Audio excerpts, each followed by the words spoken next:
विचारधारा या पार्टी के खिलाफ, उसके कामकाज के खिलाफ तो इलेक्शन में उतरे हैं, उनके बारे में तो आप बताएंगे लोगों को, या फिर यही बताएंगे कि मैं तो बहुत अच्छा आदमी हूँ? ना वो गया हाथी तो निकल गो गेट हुई तो पूछड़ी बाकी है, ये पूछड़ी खेचोगे तो पाट भलाई जा हाथी उल्टो को नहीं आवे। नमस्कार, मैं दीपक दहिया मेरे सहयोगी कैमरामैन निरंजन के साथ में आज पिलानी में मौजूद हूँ। पिलानी में अनुराग जोया जो है किसान नेता, वो एक रैली को लेकर के निकले हैं और एक अभियान को लेकर के निकले हैं, जिसमें उन्होंने अभियान को नाम दिया है लोकतंत्र समझाओ यात्रा। मेरा अनुराग जी आपसे सीधे सीधे सवाल रहेंगे। पहला सवाल तो ये है कि लोकतंत्र समझाओ यात्रा, ये यात्रा क्या है? क्या लोगों को लोकतंत्र समझ में नहीं आया है अभी तक? मुझे लगता है कि एक बड़े वर्ग को लोकतंत्र की भाषा को, डेफिनेशन को चेंज करके लोगों के सामने प्रोजेक्ट किया है। देखिए, लोकतंत्र तो है ही, इस बात में तो कोई दो राय नहीं है। लोकतंत्र है तभी आप मुझसे सवाल पूछ पा रहे हैं। अगर लोकतंत्र नहीं होता तो सवाल पूछ के दिखाओ। आज आंदोलन होते हैं, हम आवाज़ उठाते हैं, हमारी मुट्ठी में ताकतें हैं, हमारे हौसले बुलंद हैं, सवालों से सवाल पूछते हैं। लोकतंत्र तो है, इस बात में तो कोई दो राय नहीं है। पर देखिए, मैं आपको एक छोटा सा उदाहरण देता हूँ। मुझे लगता है झुंझुनू डिस्ट्रिक्ट राजस्थान के सबसे एजुकेटेड डिस्ट्रिक्ट्स में आता है। 94% यहाँ का लिटरेसी रेट है। लड़कियों में हमारा लिटरेसी रेट 98% है। इतना पढ़े लिखे होने के बावजूद मैंने एक चीज़ महसूस करी है कि यहाँ पे चाहे परिवार का स्तर कितना ही कमज़ोर हो आर्थिक, लेकिन लोग अपने बच्चों को पढ़ाते ज़रूर है। हमारे पास में एक स्टेट है हरियाणा, जो कि पढ़ाई के लिए हम ये कह सकते हैं कि लोग इतना, अभी कुछ समय में वहाँ भी परिवर्तन हुआ है। लेकिन मैंने एक चीज़ अनुभव करी, आपकी भी कोई जानकारी, रिश्तेदार या जितने भी आपके व्यूवर देखते हैं, उन लोगों से भी मैं कहता हूँ अपनी जेब से अपना फ़ोन निकाले, जितने जानकार उनके हरियाणा में फ़ोन मिलाइए और उनसे पूछिए साहब आपके हल्के में चुनाव कौन जीत रहा है, तो वो एक नाम लेंगे। और फिर उससे आप ये पूछे कि भाई साहब ये चुनाव क्यों जीत रहा है, तो वो कहेंगे जी आदमी बढ़िया है। पिलानी विधानसभा में 2 साल तैयारी करते हुए जब मैं लोगों के बीच जाता हूँ, पहला सवाल मुझसे जानता ही नहीं मुझे पार्टी कौन सी है। तो फिर मुझे लगता है कि उनको परिभाषा शायद ये बताई गई नहीं है। लोकतंत्र हम इन सपनों के साथ में लाए थे कि जनता अपना नेता खुद चुने, वरना तो फिर रजवाड़ा था ही ना साहब, राजा थे ही, उनका बेटा राजा बन ही रहा था, फिर लोकतंत्र क्यों लाए? क्यों जनता अपना ही नेता चुन के आगे भेजती है? लेकिन आज एक बहुत बड़ा सवाल ये रह गया है कि बस कौन सी पार्टी से आ रहे हो, आदमी से कोई लेना देना नहीं है। तो सवाल ये नहीं है कि लोकतंत्र लोगों को समझ नहीं आया। मुझे लगता है कि कुछ बिंदु जो उनको बताने चाहिए, जो मेन हमारी पावर है, वो बात कोई तो उन तक पहुँचाए। ऐसी बात नहीं है, मैं ये नहीं कहूँगा कि जनता को पता नहीं है, लेकिन यही बात हम समझाने के लिए हर व्यक्ति को ये जागृत कर पाएँ कि साहब आपके पास में एक बहुत बड़ी ताकत है। तो आप इलेक्शन सिंबल के साथ लड़ेंगे या बिना सिंबल के लड़ेंगे? मैं ये चीज़ कई जगह बता चुका हूँ। मैंने आपको कहा ना, सिंबल की बात तो हम यात्रा के बाद करेंगे। देखिए, सिंबल मिलना या नहीं मिलना जरूरी नहीं है, क्योंकि फिर इस यात्रा का मतलब ही नहीं रह जाता अगर मैं सिंबल की बात करूंगा तो। अगर आप सिंबल लेके आते हैं और आप निर्दल, अभी आपकी जो कैंपेनिंग है उस दौरान तो आप सभी पार्टियों को गालियाँ निकाल रहे हैं, उनके कामकाज को लेकर गालियों का, इन द सेंस कि उनके कामकाज का क्रिटिसिज्म कर रहे हैं। तो अगर वही पार्टी से आप, अगर किसी पार्टी से आप टिकट लेकर के इलेक्शन लड़ते तो ये दो बात हो गई ना? यात्रा की मुहिम के अंदर हमने किसी भी पार्टी के समझाने के लिए नहीं निकली, हम तो लोगों के, उनकी वोट की ताकत है। 2 महीने की यात्रा के दौरान मेरे वक्तव्य के अंदर आपको ये सुन जाएगी साहब हमको वोट दो, तो आप मुझे कह देना अनुराग आपने ये बात कही है। हम लोगों को ये समझाने साहब तारा जम में तो ठीक है, नहीं जिम में तो बढ़िया रहता ना, जो बढ़िया लागो दे दियो, क्योंकि मेरी जीत आज नहीं तो 3 साल बाद तो होनी है। अब तेन पूछोगा 3 साल बाद कौन सा चुनाव है, तो 3 साल के बाद मैं जब मैं न्यू कहूँगा ना कि यार यो भी है कोई निकलो, तब उन्हें बात याद आओगी कि एक छोरा आयो तो तन कह के गए तो तारे 3 साल बाद में तारे याद आ जाएगी, तो भी मेरी जीत है। तो यहाँ पे ये नहीं है कि मैं ये बताता जाऊँ कि फलाना अपनों विधायकियों कर दियो, बैड है नेड अबे कर दिया, बस लोग या तार्किक शक्ति लोगों के अंदर आ पाए, वो खुद समझ पाए। भाई ऐसा नहीं है, सबके पास बुद्धि है, सबके पास विवेक, और सबको पता भी है कि फलाना ऐसा है, दिगड़ा ऐसा है। मैं बस ये चाहता हूँ कि इसी बात को मंथन रखते हुए जब मशीन के सामने जाएं तो अपने अधिकारों का हनन बार बार नहीं हो। 5 साल में ऐसा नहीं हो कि हर दूसरे दिन आप बैठ जाओ और फिर न्यू कहो ताश खेलता खेलता कि यार यो भी ही निकलो। तो ये सवाल अभी जो फिलहाल जो सिटिंग एमएलए वो कांग्रेस पार्टी से हैं, और आप जो कैंपेनिंग कर रहे हो वो सरकार की विफलताओं को तो गिना ही रहे हैं इसमें आप, ठीक है? नहीं, फिर आप तो गलत ट्रैक पे जा रहे हो। मैंने आपको ना, फिर आप गलत ट्रैक पे। यहाँ पे कहीं नहीं लिखा हुआ कि कांग्रेस हटाओ, बीजेपी हटाओ, बीजेपी बचाओ, देश बचाओ। इस यात्रा में कहीं पे भी ऐसा नहीं लिखा। तो आप चुनाव लड़ रहे हैं तो किसी नीति के खिलाफ तो लड़ रहे हैं ना? चुनाव जीतेंगे कैसे, मेरे को बताओ। चुनाव प्रक्रिया में होता क्या है? चुनाव प्रक्रिया में वोट ही तो दिया जाएगा ना, लेकिन वोट का सही इस्तेमाल होता है कि नहीं होता, ये बात समझाना तो वोटों से पहले ही पड़ेगा ना। नहीं, आप सब बात समझे नहीं है। आप इलेक्शन में उतरे हैं, किसी पार्टी, किसी विचारधारा या पार्टी के खिलाफ, उसके कामकाज के खिलाफ तो इलेक्शन में उतरे हैं, उनके बारे में तो आप बताएंगे लोगों को, या फिर यही बताएंगे कि मैं तो बहुत अच्छा आदमी हूँ? नहीं, मैं तो कभी को नहीं, मैं तो नहीं भी कह रही हूँ कि बड़ियारे में तो न्यू घूमते थे, देख लो 50 लो टाइम है थार गन, तान लागे कि बे गुण मेरे में तो मन दो, तान लागे और कोई में तो बिन दो।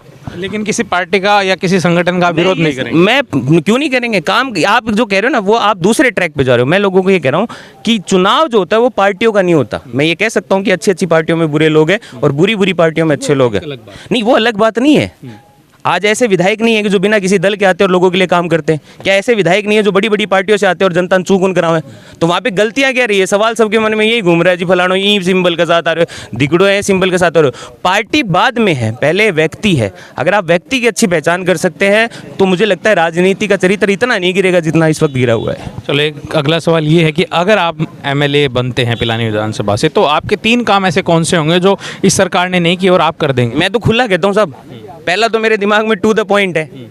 पहली चीज़ मैं आपको इस बात का विश्वास दिलाता हूँ कि 2 चीज़ों के इल्ज़ाम मेरे पे कभी नहीं लगने दूंगा, ठीक है? एक मैं शब्दों से निकालना नहीं चाहता, दूसरा चोरी है। बाकी गांव की लोकल कहावत में बेरो मैं क्या कहना चाहूँ। दूसरी बात, किसी भी विभाग में रिश्वतखोरी नहीं होने दूंगा जब तक मेरी जानकारी में। पूरे विभागों के ऊपर मैं सख्त कह रहा हूँ, चाहे वो आपका नगर पालिका हो, चाहे बिजली विभाग हो, पानी विभाग हो, ग्राम पंचायतें हो, साहब इतना इतना बजट आ रहा है, लैप्स पड़ा है क्योंकि पूरा 2 जना की कौन बने, ठीक है? फिर थाने, क्योंकि मैं सीधी सी आपको बात बता रहा हूँ, जो चीज़ें आज तक चलती आई है ना, मैं उनसे लूँगा नहीं तो मैं करने भी नहीं दूंगा।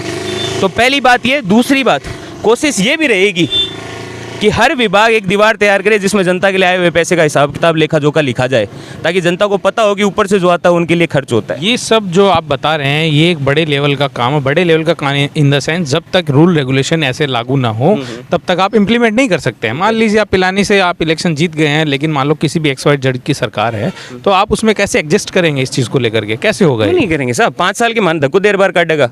हमारी हिम्मत आती है ते मान जीत। मैं थाने अरविंद केजरीवाल जब आए थे वो भी यही कह करके आए थे, ठीक है? आया तो फिर तुलना करोगे तो मैं नहीं कह दूंगा कि जी बंसीलाल न्यू आए हो और वो करके गए हो। आप केजरीवाल से क्यों कंपेयर करो? फिर बंसीलाल से करो ना।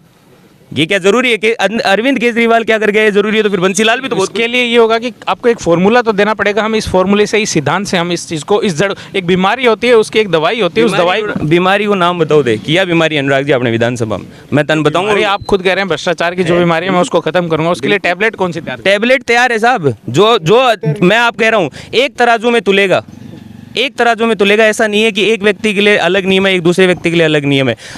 महकमे में अगर कोई 5 रुपये 10 रुपये रिश्वत लेके दिखा दो, मैं तान बड़ी बड़ी होर्डिंगा लगा दिखा दूंगा, 12 लागेड़ा पाऊंगा। अगर तार से कोई रिश्वत मांगो तो हमारे वो टाइम सूचना दो। मैं बड़े विफल हो जाऊँ तो मैं गारंटी दूँ मार चप्पल मार दियो, आगे जूता मार दियो।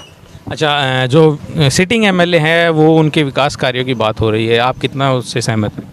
जनता में तो गेले भी 2-3 बार थे पूछी, तो मैं तो कह जनता ने पूछ लो विकास के। मैं तो कह रही हूँ, मैं तो गाँव में जा रहा हूँ, खुला धड़ाका जा रहा हूँ ना। मन न्यू नहीं बेरो कि 60 दिन में आप किए रेस्या कड़े रोटी खास्या कड़े नाशा दोशा मन की कौन बेरो। अगर तारे में हिम्मत हो तो एक लो यहाँ निकाल दिखा दो विधानसभा के अंदर और लोग न्यू कह दो कि साहब मैं विकास कर हूँ, ई मन वोट दो। अगर तय करो हो तो मन जरूरत कौन पड़ेगी? विकास काम कितनों करो थे? विकास हो है 2-4 आदमियों को, इसी बात को ना, सबकी तो कौन गए इसको, मैं 2-4 की तो कह सकूँ, विकास तो ही है। खैर ये तो क्या आपको क्या लगता है कि विधायक को किन मुद्दों पर प्राथमिकता से पिलाने की तरफ देखना चाहिए था और काम करना चाहिए था? उन्होंने नहीं किया। अब बता दूंगा और काम कर दियो जब मेरा नुकसान न हो जाओ। ये तो उनको विवेक है, 35 साल नौकरी करके आए, 5 साल विधायक रहे, तो यह बात तो उन्हें समझ में आनी चाहिए कि प्रत्येक व्यक्ति जो उनको जानता नहीं था उन्होंने भी उनको वोट दिया है इन अपेक्षाओं के साथ में कि वो पीछे से किसी से दापे हुए थे। आज उस व्यक्ति को नाराज कर रखा है उन्होंने। क्यों नाराज कर रखा है साहब? पता नहीं किसके कहने पे चले क्या चले, और गेड जो उनसे मांगी गई है मान्यताएं हैं वो सारी चीज़ें जनता के सामने जाहिर है। इनका दोहरा चरित्र लोगों के सामने आया है और अब नहीं लगता मुझे सुधार हो सकता। अभी भी तो कॉन्फिडेंस में कहने साहब मैं जीता हुआ ही हूँ, मगर ठीक है जी हम घर बैठ जाते हैं, आप जीते हुए हो तो फिर मतलब आप अपने फायदे के लिए आप नहीं बताएंगे कि क्या करना? फायदे नुकसान की नहीं है दीपक जी, इसमें कोई फायदा और नुकसान नहीं है। मैं तो कह ही रहा हूँ कि आप चाहे कितनी कोशिश कर लो, तो बदल ही कौन सके ना चीज़न। जो चीज़ है ना वो हाथी तो निकल गो गेट हुई, तो पूछड़ी बाकी है। ये पूछड़ी खेचोगे तो पार्ट भलाई जा, हाथी उल्टो को नहीं आवे। तो विधायक जी की बात तो यह है, मैंने बता दी कि अब ते न्यू चाहो सच्ची सुनना चाहो तो मैं ये चाहूँ कि मेरे कहने से प्रभाव कौन पड़े, क्योंकि लोग न्यू कहूँगा भी यो तो चुनाव लड़ेगो तो यो तो बुराई करेगो। तो एक काम करो ना, गांव है पूरा 126 गांव और बाकी डाणियाँ हैं, तो चल जाओ एक आदमी से मिलो, उनका विकास कार्य पे खुद बता देगा, मेरे को बताने की जरूरत नहीं पड़ेगी। तो ये हमारे साथ में थे अनुराग जोया, जो आज लोकतंत्र समझाओ यात्रा के लिए निकले हैं। अगली खबर के साथ मिलते हैं, देखते रहिए द इंक न्यूज़।